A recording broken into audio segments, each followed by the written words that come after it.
Hello all, Antonio Tambornino here once again with my review of Spider-Man. They say there's nothing better than the original. In the case of Spider-Man, this did seem to hold true. Sam Raimi spoiled audiences with the first Spider-Man.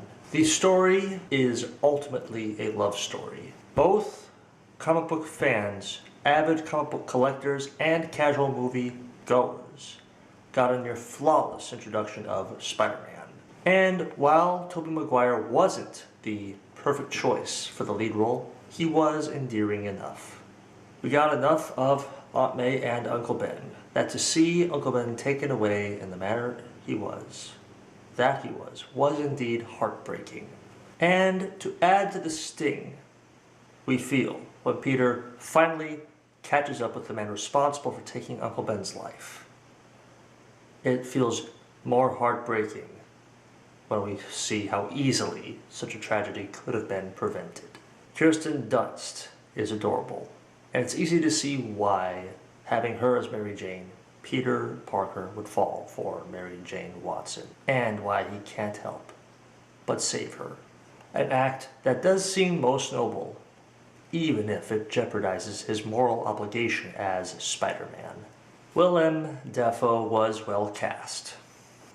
His performance of the Green Goblin and of Norman Osborn is flawless and so creepy in the right way that to see Alfred Molina cast as Dr. Octopus felt lackluster and disappointing.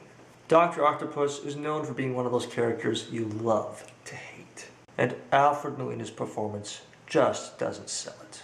Because in the end, we like the Alfred Molina Dr. Octopus. We like Dr. Octopus at the end of Spider-Man 2. We don't hate him as a bit part. Alfred Molina actually did a good job, but as a villain, he was almost a mistake. There's nothing wrong with James Franco as Harry Osborn in the first Spider-Man trilogy. For the most part, Harry Osborn's anger towards Spider-Man felt oddly out of place.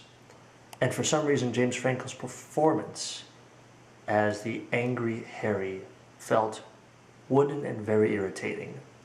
And we had to deal with that irritatingly angry Harry Osborn often during the movie. It would have worked better if audiences got to see Harry with the captured Spider-Man at the beginning of the movie as Dr. Octopus brings the web crawler into Harry's mansion, but to not see Harry come to realize who Spider-Man really is until near the end of the movie. Furthermore, it's astonishing to me how well received Spider-Man 2 was, given how spoiler-filled the trailer for Spider-Man 2 is. For those who have seen the trailer, you know what I'm referring to. Spider-Man 2 is not a complete disappointment, but the decisions made for Dr. Octopus and for Harry Osborn detract from the experience. To the point where it isn't just my least favorite of the Spider-Man movies released thus far. It's one of my least favorite Marvel movies. And I've seen almost all of the movies based on the variety of characters published under the Marvel banner that have been released thus far since X-Men. While many fans were annoyed with the third Spider-Man movie, I was not. In fact, I like Spider-Man 3 better than Spider-Man 2. What made Spider-Man 3 not as good as Spider-Man is how it tried to divide time among the villains. While dividing time among characters in movies can be effective, in the case of Spider-Man 3 it made the villains into bit parts, which is a shame. All three carried equal importance. So to see them crammed into one movie that reduced their roles to be less important left many fans walking away very disappointed. And the character who suffered the most from that division of screen time was Venom, who should have been left out of the third Spider-Man. I'll admit, Sam Raimi pretends Spider-Man 3 doesn't exist. For me, it was rewarding to see Spider-Man's conflict with the Harry Osborn Green Goblin and with the Sandman unfold as they did and come to a satisfying resolution.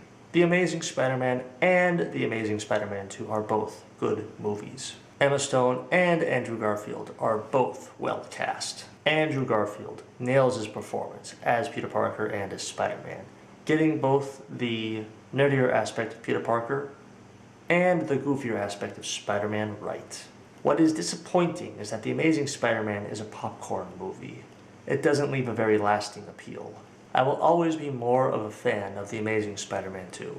Andrew Garfield's and Emma Stone's chemistry in the movie totally sell it. Gwen Stacy isn't just a tool in this movie, she actually helps Spider-Man. Such as when she is able to get the gadgets that propel Spider-Man's webs, able to withstand Electro's lightning bolts. The chemistry between Gwen and Peter is so well done, it makes the ending of Spider-Man 2 more heartbreaking.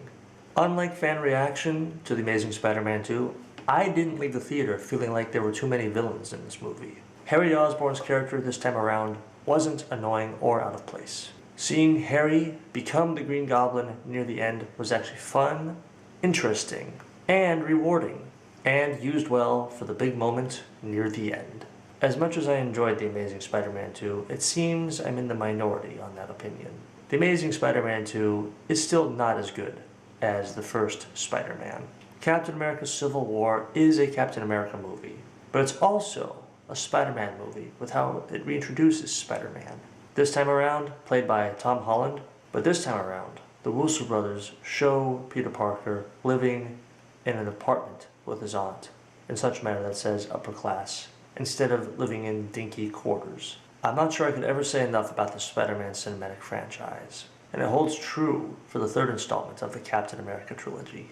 Not only because of how well it balances the characters in this movie, but also because of how it gives Spider-Man an amazing new introduction.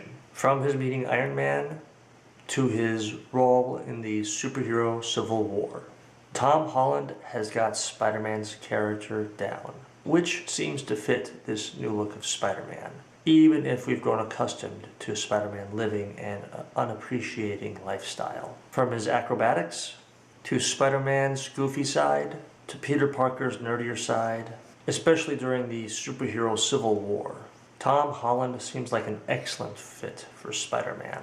And it was fun and rewarding to see him given so much screen time in a movie like Captain America Civil War.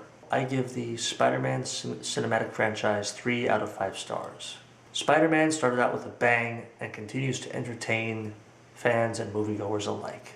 And while the franchise had fallen from its former glory, there's still plenty of time and room for Spider-Man to come swinging back into greatness. Like Star Wars before it, Spider-Man has many devoted fans who are ready and eager for more Spider-Man, and are willing to pay whatever ticket price for his next big adventure.